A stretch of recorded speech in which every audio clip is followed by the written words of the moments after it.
С нами сегодня присутствуют и гости тоже с Республики Татарстан, приехавшие специально к нам, чтобы поделиться своим опытом, радостью, переживаниями. И я хочу попросить выйти к нам протоиерея Романа Галиуллина из поселка Урусу, Республика Татарстан. Отец Роман, дорогой брат Владыка, дорогие отцы, брат, сестры, я, конечно, не готовился, мы приехали неофициально, просто как бы интересуемся движением татар.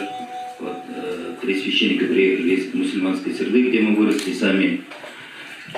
Ну, опыт есть, конечно, здесь кратко не расскажешь про священие. И молимся тоже, вот как батюшка один говорил, имя не помню уже. У нас, допустим, по всей татаре храма татарские имена не принимаются, у нас принимается. Во время единия не поминаем, я даже 40 уст пишу у себя. Ну, это отдельно расскажу, как молимся мы там. Ну, переводами решил заняться, но Владыка мне как бы по команде резко назначил Благощинным. У меня 4 района, 150 на 150 километров. Времени катастрофически не хватает, священников не хватает. Ну, естественно, пока забросил это дело, хотя мне было это, конечно, очень интересно. Ну, на уровне патриархии, если этот вопрос еще решили, то, конечно, хорошо было бы. Ну, татар у нас тоже много ходит в церковь, татар из мусульман будем говорить, у меня и крашенское прихода есть тоже. Есть, которые крестили, которые в мечеть ходили. Здесь брат Давид, который рассказывал нам про научное у него как изучение Корана и Библии. Те основные, которые к нам приходят, которые приходят общаться, и по-татарски общаемся, и по-русски общаемся, те основы не знают, потому что те, которые вот такой багаж имеют знания, они уже в мечети не оторвать их уже, я на своем опыте скажу.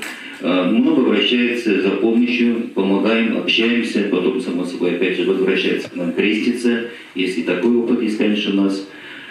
Ну, вкратце, все не расскажешь. Ну, здесь, естественно, крестить только мало. Что русскоязычный, что татар упор делал на то, чтобы воцерковить. Если человек не воцерковишь, поститься, молиться не научишь, то человек все равно крещенный уходит, или там время от времени только приходит, только мало бывает. Здесь, конечно, естественно, душу вкладывать надо, что когда с татаром работаешь, что русскоязычным работаешь, душу вкладывать надо. Только тогда получается результат. Ну, я шутку говорю, с нашего храма 3,5 священника вошли татары, ну, почему 3,5, один смешанной семьи, 3 татары, вот со мной приехали тоже, которые с нашего храма вышли, и мещетские у нас тоже, на Блюдце поют тоже, которые когда-то в мещет ходили.